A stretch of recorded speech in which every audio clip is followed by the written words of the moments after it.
Armello Stew.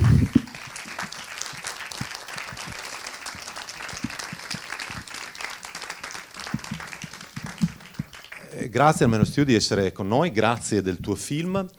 Il film è partito nel suo cammino cinematografico un po' di tempo fa, perché viene da Copenaghen dall'anno scorso, il 2023.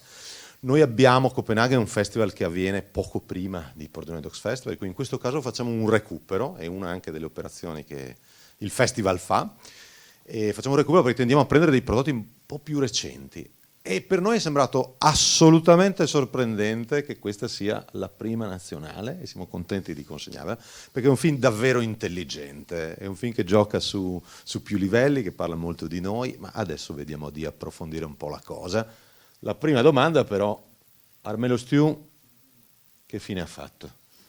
Quale? No, allora, intanto chi sei tu e chi è lui e dove è finito lui? Siete in contatto? Com'è la situazione?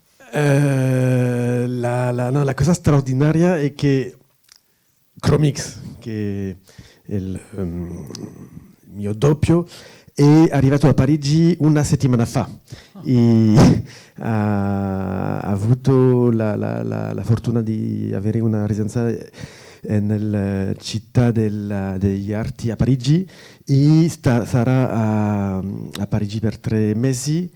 E anche gli aveva proposto di venire qua, di fare qualcosa insieme, ma come è arrivato subito non poteva. Ma lui sa che siamo qua a Pordenone e mi ha detto di salutarci. Non sappiamo mai se credere a questo punto a queste cose. Devo confessare che ci abbiamo provato, sì, insieme come festival, a cercare di portarlo. Mi sembra una storia incredibile anche questa, che adesso lui sia, grazie a te, in qualche modo, no? In Francia adesso a fare davvero l'artista. Riavvolgiamo però il nastro, è chiaro che tu cominci cercando tramite la rete, però ci interessa molto sapere come hai lavorato su questo film, perché il film è anche molto scritto, ho avuto la sensazione che ci sia un'idea. Come è andata? Quanto è stato troupe leggera, veramente nel labirinto di Kinshasa, e quanto è stato il tuo desiderio? Ci sono tante cose che appaiono, che dici, ma...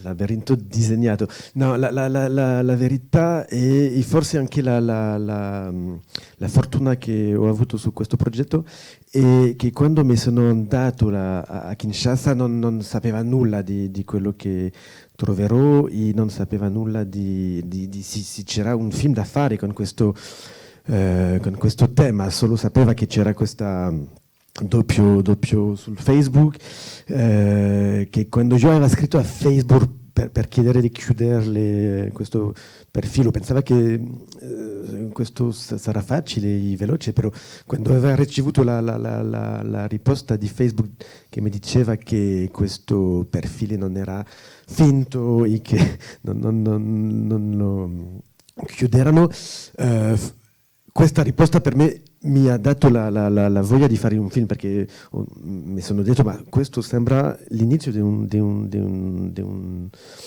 scenario, una sceneggiatura.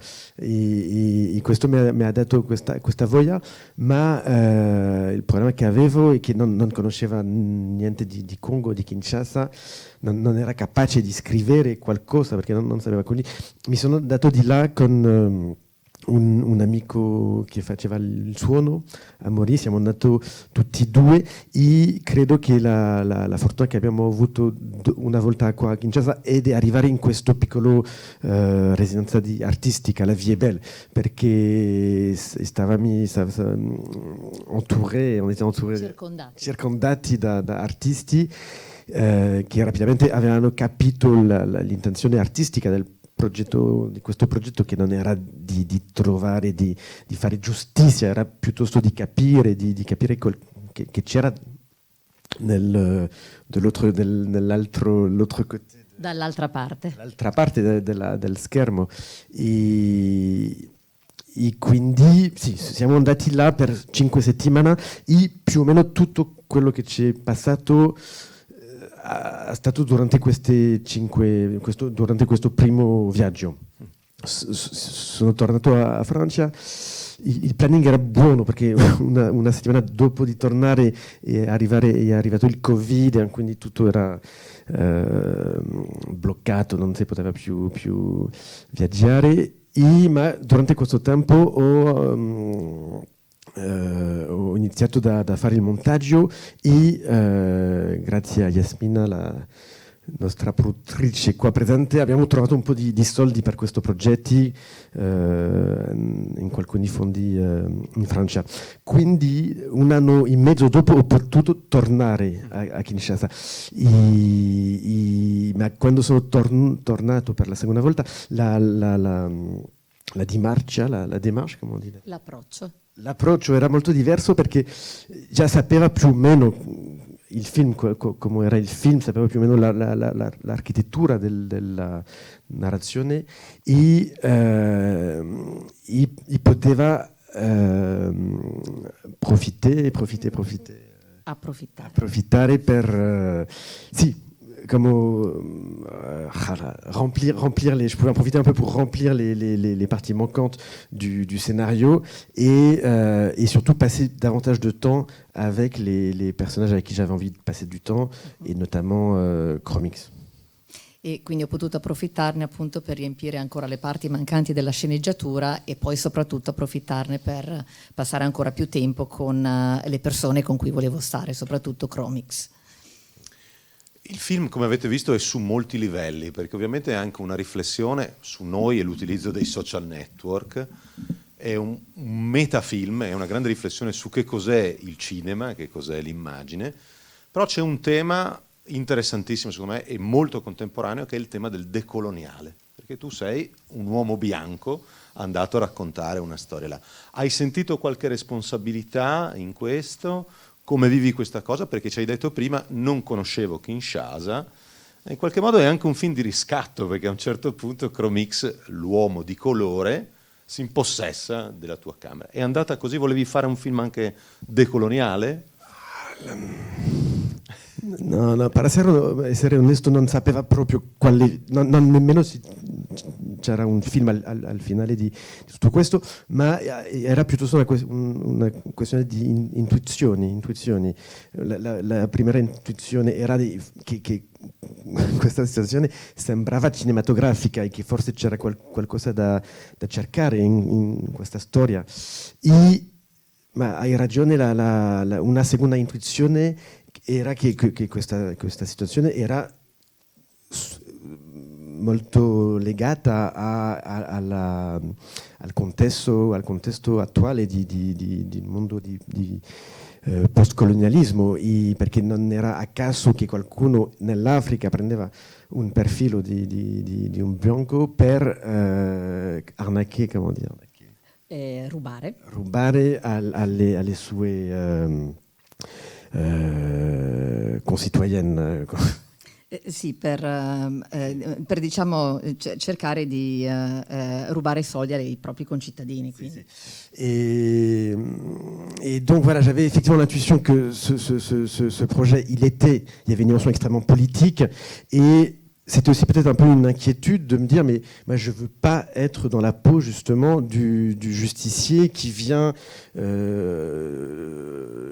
exiger une justice ou demander. Enfin, je voulais pas être dans la peau justement d'un donneur de leçons européen qui venait en Afrique. J'avais au contraire envie effectivement de comprendre, et effectivement de comprendre notamment quels étaient les enjeux politiques qui étaient cachés derrière cette histoire-là. Mais effectivement, il y avait une dimension extrêmement politique, puisque cette histoire, d'emblée, elle parlait des rapports nord-sud. Et ça, c'est quelque chose qui m'intéressait. Ovviamente si tratta anche di un progetto politico per qualche verso. La mia preoccupazione fondamentale è che non volevo sembrare l'europeo che arrivasse in Africa per dare lezioni o per puntare il dito contro nessuno. E quindi volevo anche che si parlasse di questo, proprio che ci fosse una dimensione politica, senza però dare giudizi. Et c'est aussi une raison pour laquelle, parmi les personnages avec qui je voulais passer plus de temps quand je suis revenu la deuxième fois, il y avait notamment le personnage de Sara. Il y avait cette femme, Sara. La gente, quando sono tornato per la seconda volta, era per passare più tempo con delle personaggi, e Sara, questa artista che faceva parte del centro artistico, ogni volta che passava un po' di tempo con lei mi dava conto di quanto aveva questa possibilità di fare delle sintesi sulla situazione, ma anche con un sguardo femminista di una donna artista che sta lavorando in un paese piuttosto patriarcale come può essere il Congo. E quindi era una ragione per quello voleva passare più tempo con lei, ma anche con Chromix, perché Chromix, quando ho scoperto che lui, la sua passione era di fare la musica, fare il hip hop, e che la sua musica era anche lei piuttosto politica, perché fa una sorta di portretto, di ritratto della società del suo paese, con una sorta di lucidità violentissima. Mi sembrava che da un senso anche lui col suo arte dava una risposta a questo tema importantissimo del postcolonialismo. Quindi io ho studiato anche questo tema che non conoscevo benissimo e ho letto un po' queste opere di Frantz Fanon, che è uno dei primi pensatori di questo concetto, che lui aveva cresciuto nelle Antille, nelle Antille francese, e che ha scritto molto su questo tema. E mi sembra molto importante che lui è arrivato a questo tema attraverso il suo mestiere, che era di essere psichiatrico, e che essendo psichiatrico si è reso conto che nell'inconsciente collettivo nel nord ma anche nel sud questi concetti di colonialismo esistono ancora adesso, e che per me la situazione che mi aveva portato al Congo era molto relata a questo. Ti ringrazio di questa riflessione. Ovviamente Fanon è un antropologo, studioso che in Italia è diffuso e pubblicato. I dannati della terra è un libro fondamentale. Il documentario si occupa molto oggi di questo tema del postcoloniale, del restituire anche sguardo in qualche modo a chi è stato colonizzato, anche con l'immagine.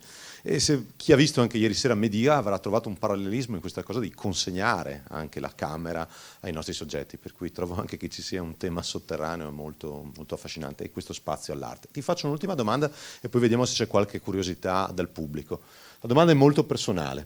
Alla fine ti sei sentito imbrogliato, in qualche modo fregato? Perché noi abbiamo una retrospettiva qua che si chiama Gli occhi dell'Africa, l'iniziativa viene in collaborazione, e presentiamo spesso questi film africani, dove una delle cose più belle, meravigliose di certi contesti dinamici africani è che loro si inventano sempre qualche trucco nuovo, trovano soluzioni. Qual è la tua sensazione? Hai vinto, hai perso, hai pareggiato? Comment on dit match nul. Oui. Est-ce que vous avez gagné? Est-ce que vous avez perdu? Est-ce que c'est un match Col tuo altro. C'est ça, match nul, non? Comment on dit Pardon? Match nul, come di match nul? Beh, 1-1 palla al centro, diciamo così. Adesso hai Chromix a Parigi, quindi attenzione, potrebbe vincere lui. Va bene, ci sono curiosità del pubblico? Avete qualche domanda per il mio Su?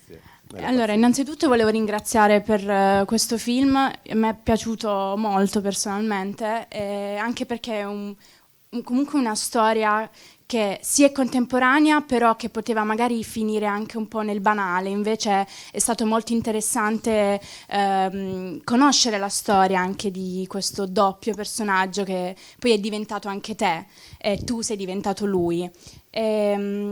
La mia domanda è appunto se effettivamente si è capito se era stato lui a creare davvero questo profilo, o se, come diceva la donna, c'era qualcos'altro dietro, se c'era questo Peter che aveva organizzato tutto, quindi se effettivamente era stato davvero lui a organizzare tutto questo. Quando ho pensato alla costruzione del film, aveva un po' la voglia, come il film inizia come un'enquête, un'indagine di costruire il film nel montaggio en mettant des indices un peu partout. Et comment on dit indice? Indizi. Sì, Mettendo degli indizi dappertutto. sì. I permessi finire il film con questo plano dove c'è Chromix e Peter che sono insieme e che sembrano come complici, mi sembrava come finire il film senza dire tutto, perché mi piace molto a me come spettatore anche essere come una situazione attiva, specialmente con un film di indagine. Mi piaceva questo, di giocare un po' con il genre, con il genere di film noir, film di poliziaco. Si è seguito bene, c'è questo altro personaggio misterioso che non troviamo mai, che si chiama Capai, che per sorpresa lui è amico con tutte le amici del film Toi me lo stew, lui è anche direttore, informatico, ma non vuole mai trovarci in un posto de lapin. Ci dà sempre buca.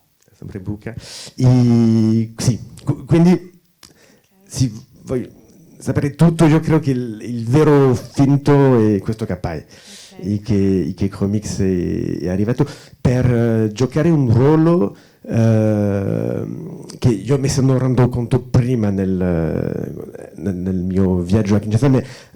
Mi è piaciuto molto e mi è sembrato interessantissimo sobre questa assurdità anche di cercare un doppio, trovare altro, e che al fine di avere questa dubbia del doppio mi sembrava una cosa interessante. Quindi nel montaggio ho giocato fino a che mélanger le vrai e le faux. Alla fine abbiamo mischiato il vero e il falso. Grazie. Bene.